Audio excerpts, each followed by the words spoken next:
हर हर महादेव दोस्तों, आज हम आए हुए हैं बाबू का पीटीएम में, जिसमें जल संरक्षण के बारे में बताया गया है।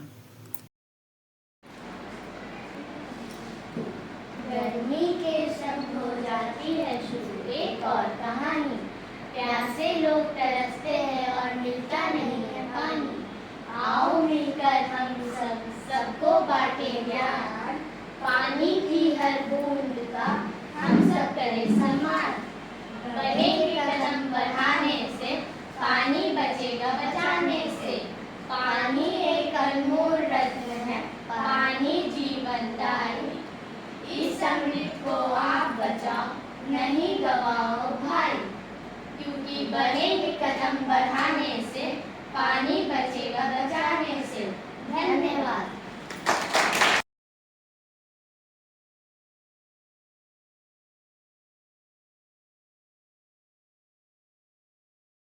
बहुत अच्छा कहा मैडम ने, इतनी अच्छी बातें टिप्स दी हैं आपको। चलिए मैं अपनी बात को शुरू करता हूँ, मैं अपनी बात रखता हूँ। सबसे पहले मेरे प्रणाम स्वीकार करें आप सभी। वाटर, इसको पानी कहते हैं, और वाटर का फुल फॉर्म है, ये मैं बता दूं। W का मतलब होता है वर्कनेस। अगर आदमी पानी पीता है तो उसकी कार्य क्षमता बढ़ती है। मैं 7-8 लीटर पानी तो पीता ही। तो W का मतलब हुआ वर्कनेस, और वर्कनेस का मतलब हुआ कार्य क्षमता। कार्य क्षमता बढ़ती है, इससे काम करने की क्षमता बढ़ती है। आप बीच बीच में पानी पीते रहिए, बीच बीच में पानी पीते रहिए, आप थकान महसूस नहीं करेंगे। मैं आ रहा हूं थकान पर भी। ए का मतलब होता है, W के बाद ए है, ए का मतलब होता है एक्टिवनेस, फुर्तीलापन अपने को महसूस करेंगे। मैं छोटी बात हूं, पानी में गुण देखिए, पानी का एट्रीब्यूट देखिए, पानी का क्वालिटी देखिए। ए से हो गया एक्टिवनेस, टी से हो गया टायर्डनेस, थकानहीनता। वो तब थक गए ये पता ही नहीं चलेगा, और पानी पीते रहते हैं। और ई से होता है ईगरनेस, इच्छुकता बनी रहती है। एक होता है ना उदास, हताश, नहीं, वो आदमी हमेशा एक्टिव रहेगा, इच्छुकता बनी रहेगी। अब मैं क्या करूं, अब मैं क्या करूं, कौन सा काम करूं, कौन सा अच्छा काम करूं। तो वो ई से ईगरनेस बनी रहती है, और आर से रिवाइजनेस, पुनरावृत्ति होते रहती है। इसलिए क्योंकि अगर मेरा वेट मान लीजिए कि 100 किलो है, तो 73% इसमें पानी ही, 73 किलो पानी ही है इस शरीर। जब तो जीवन है, लोगों ने कहा, इसलिए जीवन है, क्योंकि 27% में मांस मज्जा हड्डी है बस, और कुछ नहीं है।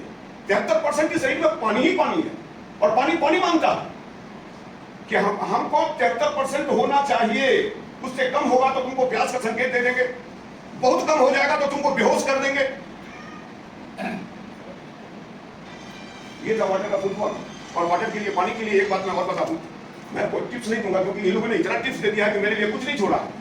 मैं पानी के बारे में ही केवल बोलता हूं, और बोलने से पहले मैं उस मुनि को प्रणाम करता हूं जिनके आगे मैं 40 दिन तक बैठकर सुना हूं। उनका नाम मैं देता हूं, खुशी से लेता हूं, और उनके चरण स्पर्श करता हूं। उनका नाम था शांतानंद मुनि। At that time I was student of BSc, मैं बीएससी का स्टूडेंट था, और 40 दिन तक वो पानी पर ही केवल बोलते रहे। मुझे उन्होंने कहा था, ए बच्चा, मुझे, मैं आगे बैठा था, कुछ भी हो मैं आगे बैठूंगा। मैं क्लास में भी आगे बैठता था, मैं कोई किसी तरह का कार्यक्रम हो मुझे आगे बैठना है। क्यों? क्योंकि मुझे ध्यान से वक्ता के आंख को देखना है, और वक्ता के आंख को अगर मैं ध्यान से देख लिया तो उसके भीतर जो है मैं सब चीज दूंगा। यही बात मैं आपके बच्चों को भी करता हूं कि टीचर के आंख से आंख मिलाओ। तो मैं आगे बैठा करता था। उन्होंने मुझे कहा, तुम कितने दिन से आते हो? मैंने कहा, आप जब से यहाँ प्रवचन शुरू किए हैं तब से मैं आता हूँ, पहले दिन से आता हूँ। उन्होंने कहा मुझे, तुम हाइड्रोजन देखे हो? तो I was chemistry honours student. मैंने कहा कि इट इज इनविजिबल। ऑक्सीजन देखे हो? बोले नहीं, इट इज इनविजिबल, दिखाई ही नहीं देता है। हाइड्रोजन कैसे दिखाई देगा, ऑक्सीजन कैसे दिखाई देगा? मैं पानी में हाइड्रोजन और ऑक्सीजन दोनों को देख लेता हूँ, मुझे ये सिद्धि प्राप्त।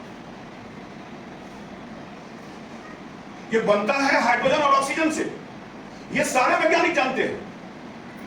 लेकिन किसी वैज्ञानिक में, दुनिया के किसी वैज्ञानिक में इतनी क्षमता नहीं है कि एक बूंद पानी बना सके। एक बूंद। आप कहेंगे इतना मिलता है बिस्लरी वाला, ये पानी से ही पानी बनता है, पानी नहीं बनता है।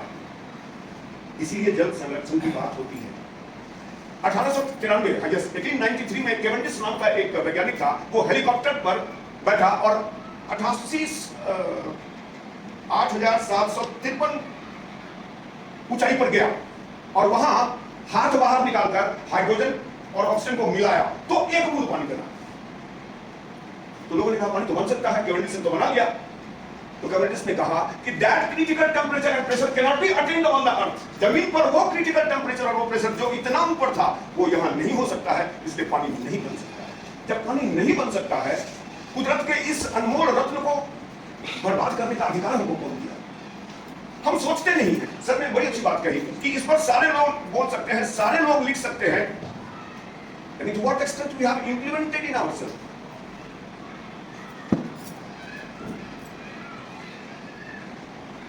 ये जो ग्लोबल वार्मिंग हो रहा है ना, उसका एक कारण है पेड़ों का कटना। और अगर पेड़ कटने लगे तो ट्रांसपिरेशन कम हो जाएगा और बारिश कम हो जाएगी। बारिश कम हो जाएगी तो पानी की कमी शुरू हो जाएगी।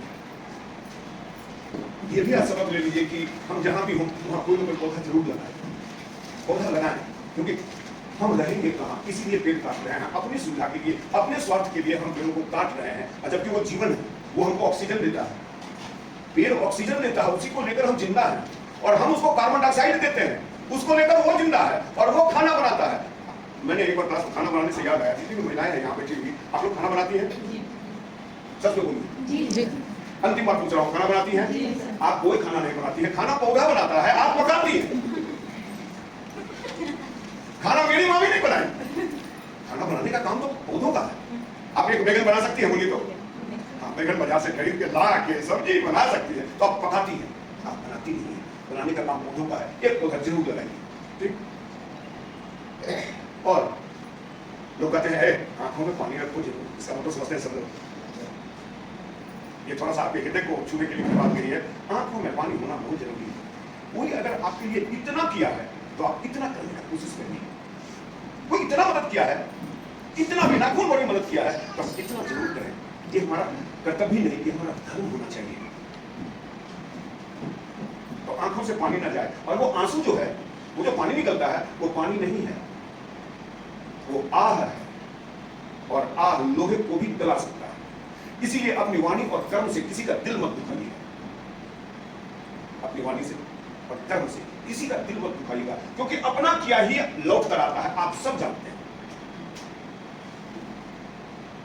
मैडम के पुण्यों का फल मुझे कैसे प्राप्त होगा? इनके पुण्यों का फल मुझे कैसे प्राप्त होगा? मुझे प्राप्त होगा अपने ही पुण्यों का फल। मैं क्या बोलूं, सारी बातें ये लोग छीन लिए, इन लोग से थोड़ी ईर्ष्या भी हो गई मुझे, ये सब बात छीन लिए और गर्व भी हुआ। I am proud of my teachers. वहां बैठी है, इधर ही बैठे हैं, मुझे गर्व होता है, ये लोग इतने अच्छे हैं। जो आज बच्चों ने संदेश दिया, जो हमारे सर ने, मैडम सब लोगों ने संदेश दिया, इस संदेश को अपनाना है और अपने बच्चों को सिखाना है। और बचपन में जो बातें सीख ली जाती है, मेरे पिताजी ने कहा था क्लास 3 में कि अपनी वाणी और कर्म से किसी का दिल मत दुखाना। तो ये समझ में आया मुझे, मैं बात तो समझ गया कि किसी से कठोर नहीं बोलना। ये समझ में आया तब जब मैं 9th क्लास में गया और Newton third law of motion पढ़ा, into every action there is equal and opposite reaction. तब सब मेरे पिताजी तो क्लास 3 में बता दिए थे। तो बचपन में जो दे दिया जाता है बच्चों को, वो आजीवन उसके साथ में रहता है। चलिए इन्हीं शब्दों के साथ मैं अपनी वाणी को विराम देता हूँ। आप लोग आए, हमको बहुत अच्छा लगा। और कोई अगर मेरे पास 15 मिनट है, आप अपने बच्चे को भी लेकर जाएंगे, छुट्टी भी होने वाली है, तो मैं 5 मिनट के लिए कोई अगर बोलना चाहते हैं तो आ जाइए, प्लीज प्लीज, मोस्ट वेलकम, आइए। पानी बिन रेल मोटर नहीं हो गए रवाना, पानी बिन रेल मोटर नहीं हो गए रवाना।